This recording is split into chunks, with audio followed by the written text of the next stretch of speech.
తోసి ఆ పాయింట్ ఏ పాయింట్ చెప్పిందంటే, నిన్ను ఉమనైజర్ అన్నారు, ఆడవాళ్ళు పిచ్చోడు అన్నారు, అమ్మాయిలు పిచ్చోడు అన్నారు.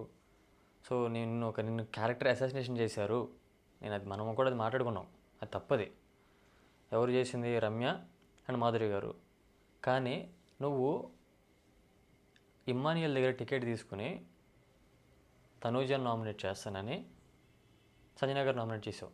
నీకు సంజన గారు తప్ప ఇంక వీళ్ళెవరూ కనిపించలేదా? ఏమైపోతున్నావు నువ్వు? నీకేమైపోతుంది?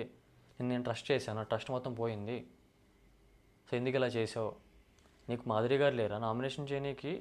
లేకపోతే నీకు రమ్య లేదా? సో వాళ్ళ పక్కేళ్ళు ఎందుకు రాసుకుని పూసుకుని తిరుగుతున్నావు? నీకు కానీ సిగ్గు అనిపించట్లేదా? లేదా ఎందుకు అన్నీ మూసుకుని కూర్చున్నావు అని చెప్పి ఇక్కడ పక్కాగా ఇది మాధురి గారి మీద ఎఫెక్ట్ వీడికి. సో మాధురి గారి మీద ఎఫెక్ట్ ఉంది. ఇప్పుడు ఎంతలానే రమ్య లేదు కాబట్టి రమ్యని ఏం అనలేదు ఇప్పుడు. సో ఆ ఎఫెక్ట్తో మాధురి గారిని ఎందుకు నామినేట్ చేయలేకపోయావు నువ్వు అని మన కళ్యాణ్ నామినేట్ చేసింది. సో ఇది పాయింట్. సో తనేం చెప్తాడు, తన దగ్గర పాయింట్లు ఉన్నాయి ఇది చెప్పడానికి, ఇది చెప్పడానికి ట్రై చేయడం. కానీ ఇవి నోరేసుకుని పడిపోయింది పాపం. అతను కళ్యాణ్ దగ్గర ఇంకా సౌండ్ లేవు. దెన్ ఈ శ్రీజ కత్తిచ్చి ఇంకొకరికి పవర్ ఇవ్వాలి కదా నామినేషన్ చేసేది, అది మాధురి గారికి ఇచ్చింది. మాధురి గారు మీరు నామినేట్ చేయండి, బంధాలన్నీ మనం నామినేట్ చేస్తారు. కౌంటర్ మళ్ళీ చెప్పేటప్పుడు కూడా బంధాలను నామినేట్ చేస్తారో బాండ్స్ అని నామినేట్ చేస్తారో చేంజ్ చూస్తానని చెప్పేసి. సో తినేం చేసింది, డైరెక్ట్ రీతుని నామినేట్ చేసింది.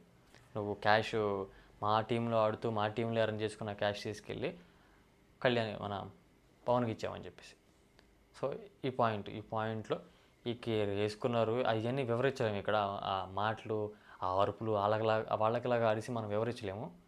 సో అది లైవ్ కాబట్టి వాళ్ళు పాపం వాళ్ళ పెయిన్ అలాంటిది కాబట్టి ఎదుటోళ్ళు అటాక్ చేస్తున్నప్పుడు మనం కూడా రీఅటాక్ చేయాలి కాబట్టి సో వాళ్ళు అరుచుకోవడం అనేది అది రెగ్యులర్గా జరిగే ఫార్మేటే.